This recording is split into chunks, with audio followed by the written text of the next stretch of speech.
All right, guys. Dreadnought's back today with a new review, and we're going to be taking a look at the Marvel Legends Spider-Man series Villains of the Night, Morbius the Living Vampire. Looking very cool here in the packaging.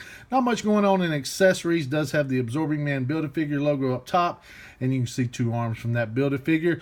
Nice artwork of Morbius over here on the side, looking cool. And then there's some artwork of Jack-O-Lantern that we reviewed previously. Look at the back of the box, reveals some more art with the two figures pictured here, and the other figures from the wave down here, Absorbing Man down at the bottom here, and a short bio that reads, "These nightmarish villains torment the innocent and fight to take down Spider-Man." So let's get this bad boy open and take a look at it. And here's our Morbius out of the packaging. Looking pretty cool overall. I think Hasbro did a good job with it. You can see our old friend, the Bucky Cap mold, is back once again, but I think it was a fair choice for the figure. So far as the look of the character, you know, this is kind of the classic look. Morbius just hasn't had many looks over the years. You know, sometimes he's drawn with a trench coat, and he's had a couple weird things at times, but for the most part, his look has remained the same, and I think the figure captures that pretty well. I do think there's some nice detail, it looks like, in this head sculpt, so let's take a closer look. Getting in close, first up I want to take a look at his accessories. This guy comes with two different capes. You know, not a ton of accessories, but I do like the two capes it comes with. One for posing with his arms up, and this is a more classic look. You know, I think it came out pretty well. Has a peg on the back, just fits in on the hole on the back there. But looking at the cape here, you know, it's red on one side, black on the other, but it's sculpted pretty nice. It's a very flexible vinyl, and it kind of has a leathery feel to it. You can see all the wrinkles sculpted in there. You know, and I think it looks pretty good. Also comes with this one, which is for, you know, when he's in non-flight or doesn't have his arms up. And, you know, it's got some nice wrinkles. It's red as well, and then black on the back. And this one's actually more shiny looking, and you can kind of feel that in the paint too. And it's made out of that same soft vinyl. Lots of nice wrinkles sculpted in there, and it fits on the back just as nicely. No problems there. But just taking a closer look at the figure here, I definitely love this head sculpt. I mean, he looks mean. He looks scary just looking down the camera at him there. You know, the black around his eyes, the red in the eyes themselves. You know, all the tone of white they used. It's almost got kind of a dirty look to it. They brushed over it, which I think comes out pretty well. The red, I think, around the teeth and then in the mouth, around the tongue, just came out really nice. Just really well done on the face, all the wrinkles. You know, the only complaint I really have is his nose isn't upturned. You know, so I've seen him drawn this way, and, you know, but the majority of the time you see him, you know, with his nose turned up, you know, in the comics. You know, that's kind of classically what we look for. It may have been cool to give him a different head swap, you know, maybe this look and then one, you know, with the other nose or something. But, you know, you can see the beard down here nicely painted on. All clean paint apps here on the head. And that just came out really nice. The hair is very well sculpted. You know, it's that just flat black. But I like all the lines and everything sculpted through.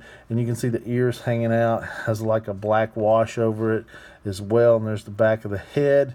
You know, all looks good. I mean, the head sculpt is just really, really nice on this figure. And then he's got the, you know, the top of his costume here with the red painted in there. All came out really, really clean. No real issues. Almost looks like a little bit of glue here on the back. Not sure if you can see that, but I guess it's where this piece was attached to the mold. So hopefully we won't have any problems with that. And then that same white with that like dirty wash over it underneath here to give him that unique look of his skin. All came out really well. You know, the body itself is, like we said, the Bucky Cap mold. You know, it's all, you know, black plastic here, so not much to talk about. You know, I think the mold has spoke out over time. You know, it's a good mold, or it wouldn't be used so many times over and over. Looking down through the arms here, gets a little bit sloppy in places, but not bad. You can see a little bit of the black shining through the white here, where they painted the white over the black plastic, and you can see a little bit of white that actually got up on the black as well. The hands came out nicely sculpted, black fingernails, and it has that same, you know, wash over all of it to give it that weird look to it. You know, it's not just clean white, which I think came out really nice overall. Same thing over here on this hand. You know, this one's a little bit cleaner with the white, and you can see a little bit of black shining through down there, but the hands are nicely sculpted, black fingernails as well. And then it gets a little bit sloppy down here on the belt. You can see the black shining through here. You know, I kind of hate that. Just right in the front. It looks almost like paint rub or something, and it's in several places for the red belt. Just didn't get enough coverage around on the belt. And then on the back, you can see some red paint that got up on the black as well, which doesn't look that great. And then through the rest of the figure, it's just all black plastic, you know, nicely sculpted. It does get some white on it in places, which looks like you can just scrape off with your fingernail.